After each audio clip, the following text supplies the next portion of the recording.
నమస్కారం అండి. మనం ఇప్పుడు పొత్తూరి విజయలక్ష్మి గారు రచించిన ఇంటింటికో అమ్మ అనే కథను విందామా? అదో ఇల్లు. మనుషులు ఉంటున్నారు కాబట్టి ఇల్లు అనాలి కానీ న్యాయంగా గూడు అనొచ్చు. అంతా కలిపి 600 చదరపు అడుగులు. అందులోనే హాలు, 2 పడగదులు, వంటిల్లు, బాత్రూము, అంట్లు తోముకునేందుకు, బట్టలు ఆరేసుకునేందుకు చిన్న బాల్కనీ. లిఫ్ట్ సౌకర్యం కూడా లేని ఆ మేడ మీద 3వ అంతస్తు. ఇంట్లో ప్రస్తుతం వాతావరణం వేడెక్కుంది. ఆ ఇంటి ఇల్లాలు రమ చిరాగ్గా ఉంది. అందులో ఆశ్చర్యం ఏమీ లేదు.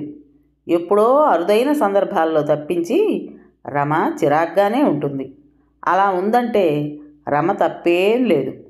తెల్లవారకుండానే లేచి వంటావార్పు చేసుకుని వెన్నులోంచి వణుకు పుట్టించేంత భయంకరమైన ట్రాఫిక్లో నత్తనడక నడిచే సిటీ బస్సులో ఒంటికాలి మీద నిలబడి 7-8 కిలోమీటర్లు ప్రయాణం చేసి ఆఫీస్కి వెళ్ళి 6 దాకా పనిచేసి మళ్ళీ నిలబడి బస్ ప్రయాణం చేసి 3 అంతస్తులు ఎక్కి కొంపకి చేరి బట్టలు ఉతుక్కుని అంట్లు తోముకుని వంట చేసుకునే ఏ ప్రాణికైనా విసుగ్గానే ఉంటుంది. ఏ మాటకు ఆ మాటే చెప్పుకోవాలి.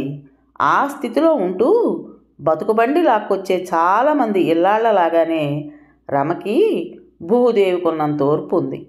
ఆ ఓర్పే లేకపోతే హీనపక్షం రోజుకు 2 హత్యలు చేసేసేదే.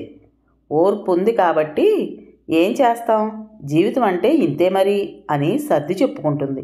ఇంకా విసిగేస్తే భగవన్నామస్మరణ చేసుకుంటుంది. ఇంకా విసిగేస్తే బయటకు విసుక్కుంటుంది. ప్రస్తుతం అదే జరిగింది.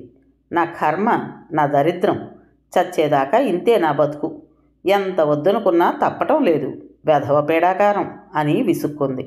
రమకి ఓ కూతురుంది. దానికి 5 ఏళ్ళు. పేరు మానస. ఏ ముహూర్తాన దానికి ఆ పేరు పెట్టామో కానీ సార్థక నామధేయురాలు. దాని సందేహాలు తీర్చేసరికి మాకు నీరసం వస్తోంది. మా నస అంటాడు రమ భర్త రాజా. ఆ నస ఇంట్లోనే ఉంది. తల్లి విసుక్కోవడం చూసి ఎందుకు అలా కోప్పడతావు, నేనేం చేశాను, హోంవర్క్ చేసేసాగా అని వెంటబడి పీక్కు తింటోంది. ఆ నస భరించలేక నోరెత్తావంటే తంతాను, పో ఇక్కడి నుంచి అని విసుక్కుంది రమ. దాంతో బెదిరిపోయి వెళ్ళి గదిలో కూర్చుంది. మానసంటే చిన్నపిల్ల కాబట్టి అర్థం కాలేదు కానీ గిరికి అర్థమైపోయింది. ఆవిడ మాటలు వినిపిస్తూనే ఉన్నాయి. వినిపించకపోవడానికి అదేమి ఇంద్రభవనం కాదు కదా. అతనికి ఉక్రోషం వచ్చింది. ఉన్నపాటును లేచి ఇంట్లోంచి వెళ్ళిపోదాం అనిపించింది. అలా చేస్తే ఏమవుతుందో అతనికి బాగా తెలుసు. అవసరం తనది. ఒక మాట అనే హక్కు ఆవిడకుంది. పౌరుషానికి పోయే స్థితి తనకు లేదు. అందుకే విననట్లు ఉండిపోయాడు. రమకి విసిగేసిందంటే కారణం చిన్నదే. వడ్ల గింజలో బియ్యపు గింజ. రమ, రాజా చాలా సామాన్యమైన కుటుంబం నుంచి వచ్చారు. వాళ్ళది గుంటూరు జిల్లాలోని ఓ కుగ్రామం. ఇద్దరూ చెరో ప్రైవేట్ కంపెనీలో పనిచేస్తున్నారు. వచ్చే జీతాలతో గుట్టుగా సంసారం చేసుకుంటున్నారు.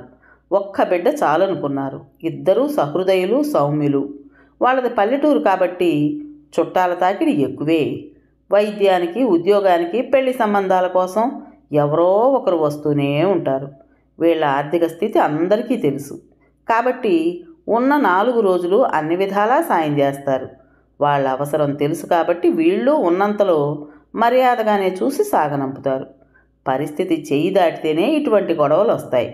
ప్రస్తుతం పరిస్థితి కాస్త విషమంగానే ఉంది. గిరి రాజారావుకి మేనల్లుడు. అంటే సొంత మేనల్లుడు కాదు, రాజారావుకి పెద్ద తాతగారి కూతురి కొడుకు. బంధుత్వం అయితే దూరమే కానీ దగ్గర సంబంధాలు ఉన్నాయి. గిరికి 20 ఏళ్ళు. డిగ్రీ పాస్ అయ్యాడు. ఇంకేవో కంప్యూటర్ కోర్సులు కూడా చేశాడు. పల్లెటూళ్ళలో ఉద్యోగాలు ఉండవు కాబట్టి రాజారావు దగ్గరికి పంపించారు. 5 కిలోల బియ్యం, 4 కిలోల చింతపండు, సీసాడ ఆవకాయ, మానస కోసం కాసిన కొబ్బరి లడ్డూలు ఇచ్చారు రాజాకివ్వమని. చేతి ఖర్చులకి గిరికి డబ్బిచ్చారు. వచ్చిన వారానికే గిరికి ఉద్యోగం దొరికింది.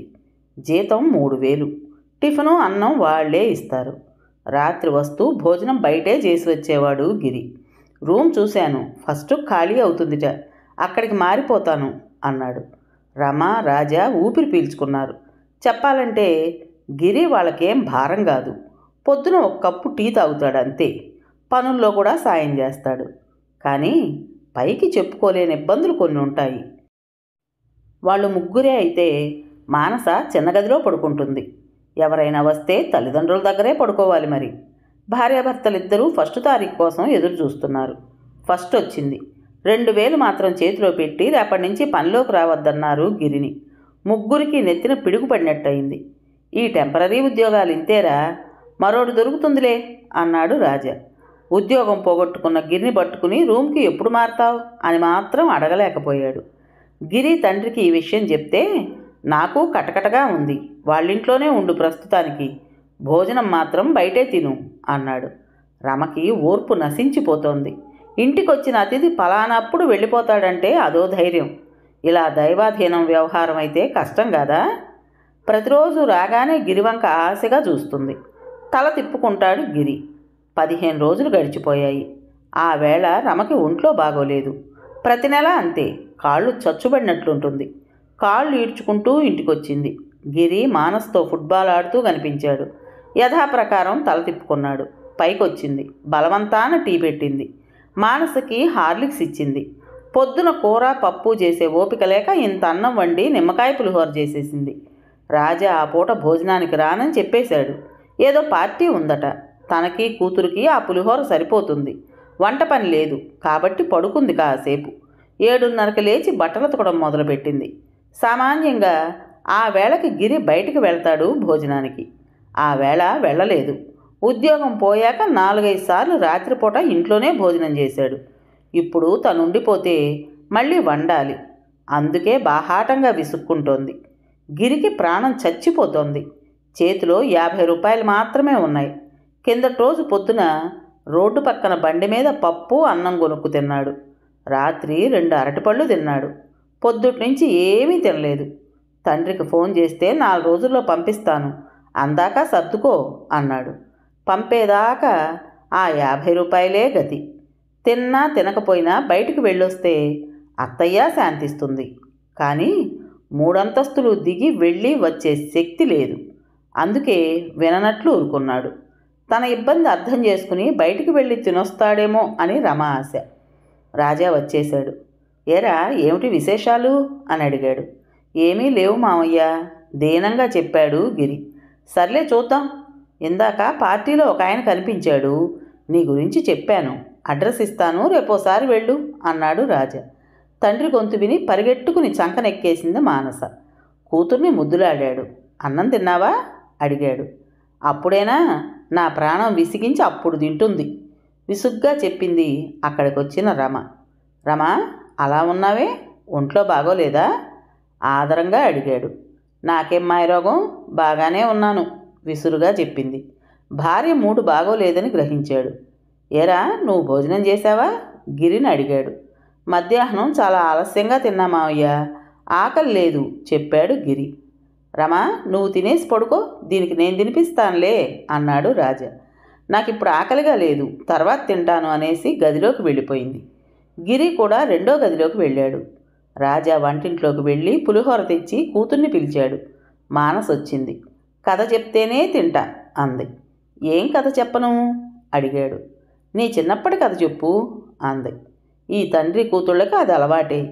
పురాణ గాథలతో పాటు జీవితంలోని సంఘటనలు కథలుగా చెప్తే మన స్థితిగతులు ఎటువంటివో పిల్లలకి తెలుస్తాయి అంటాడు రాజా. ఆ వేళ తన చిన్నప్పటి కథే మొదలుపెట్టాడు. నాన్నకి 17 ఏళ్ల వయసు ఉంటుంది. అప్పుడే ఇంటర్ పాస్ అయ్యాడు నాన్న. డిప్లొమాలో సీట్ వచ్చింది. కానీ పాపం తాతయ్య దగ్గర డబ్బు లేదు, ఫీజు కట్టాలి. గడువు దగ్గర పడుతోంది. అప్పుడు తాతయ్య ఏం చేశారంటే, నాన్నని వాళ్ళ అన్నయ్య వాళ్ళ ఇంటికి, అంటే నాన్న వాళ్ళ పెద్ద తాతయ్య ఇంటికి పంపించారు. నాన్నేమో వెళ్ళి పెద్ద తాతయ్యని డబ్బు అడిగారు. ఆ పెద్ద తాతగారి దగ్గర కూడా డబ్బు లేదు. నా దగ్గర లేదురా, ఇంకెవరి దగ్గరైనా ప్రయత్నించు అన్నారు. అప్పుడు ఆ తాతయ్య గారి భార్య ఏమందో తెలుసా? చెప్తున్నాడు. తెలుసు నాన్న, నాకు తెలుసు అని అందుకుంది మానస. తెలుసా? తెలిస్తే చెప్పు అన్నాడు రాజా. నా కర్మ, నా దరిద్రం, నా బ్రతుకంతా ఇంతే, వెధవ పేడాకారం అని నాన్నని విసుక్కుంది చెప్పింది మానస. రాజా, పక్క గదుల్లో ఉన్న రమ, గిరి ముగ్గురు అదిరిపడ్డారు. రాజాకి నెమ్మదిగా పరిస్థితి అర్థమైంది. రమ ఎందుకంత చిరాగ్గా ఉందో, గిరి మొహం చాటేసుకుని ఎందుకు తిరుగుతున్నాడో అర్థమైంది. ఏం నాన్న, అంతే కదూ? తండ్రి ఏమీ సమాధానం చెప్పకపోయేసరికి రెట్టించింది మానస. కూతుర్ని దగ్గరకు తీసుకున్నాడు. కాదమ్మా, అలా అనలేదు. పాపం ఎంత అవసరం ఉండొచ్చాడో.